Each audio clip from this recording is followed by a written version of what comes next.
NCERT के syllabus में लगातार बदलाव किया जा रहा है। पहले डार्विन थियरी के बारे में, उसके बाद अकबर के बारे में, फिर टीपू सुल्तान के बारे में या तो हटा दिया गया या तो बदलाव किया गया। और हाल ही में एनसीईआरटी में बदलाव भारत के विभाजन को लेकर के की गई है। इस बदलाव में बताया गया है कि जिन्ना कांग्रेस और लॉर्ड माउंटबेटन की जिम्मेदारी है। आप यह वीडियो देखिए। पार्टीशन के इतिहास में 1938 बहुत महत्वपूर्ण तारीख है। आप पूछिए क्यों है महत्वपूर्ण? तो गुजरात में साबरमती के किनारे हिंदू महासभा का राष्ट्रीय अधिवेशन हुआ था, जिसमें यह स्पष्ट तौर पे कहा गया था कि हिंदू और मुसलमान एक देश में नहीं रह सकते। 1938। आइए आगे 1940, क्या यह है मॉड्यूल में?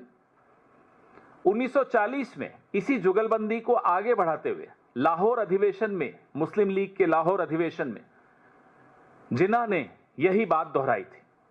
1938 में सबसे पहले हिंदू महासभा ने यह बात रखी थी। 1940 में जिन्ना ने वो बात दोहराई थी। अब आइए 1942 में, मैं दावे के साथ कह सकता हूं कि यह तारीख भी नहीं लिखी होगी, है क्या? 1942 में क्या हुआ था ये लिखा है। अलायंस की सरकार बनी थी, लिखा है। हिंदू महासभा और मुस्लिम लीग की सरकार बनी थी।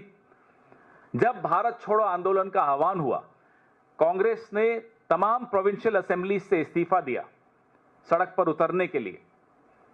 उस वक्त हिंदू महासभा और मुस्लिम लीग ने गठजोड़ किया, गठबंधन किया, सरकारें बनाई एनडब्ल्यूएफपी में, बंगाल में, सिंध में, और सिंध असेंबली में पार्टीशन का प्रस्ताव पारित हुआ। गठबंधन की सरकार थी, हिंदू महासभा और मुस्लिम लीग की। लिखा है क्या उस मॉड्यूल में एनसीईआरटी में? आग लगा दीजिए इस किताब को अगर यह सब नहीं लिखा है तो।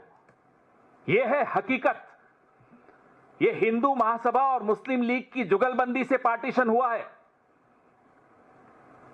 इतिहास के अगर सबसे बड़े विलेन कोई हैं तो राष्ट्रीय स्वयंसेवक संघ है। पीढ़ियां उनको माफ नहीं करेंगी जो उनका योगदान रहा है।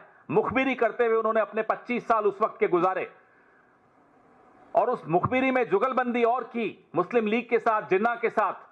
गए थे अडवाणी जी जिन्ना की मजार पर सजदा करने, शुक्रिया अदा करने। इसलिए जिस तरह से संस्थाओं में ये हस्तक्षेप करके इतिहास को तोड़ मरोड़ रहे हैं, हम कोई चुप बैठने वाले हैं? क्या ये इतिहास के पन्ने हटा सकते हैं? ये वाले 1938 वाले, 1940 वाले? अगर आप गणित पढ़ा रहे हैं और गणित का सवाल बनाने में गड़बड़ हो गया तो सिर्फ एक सवाल गड़बड़ होता है। वहीं अगर आप इतिहास पढ़ा रहे हैं और इतिहास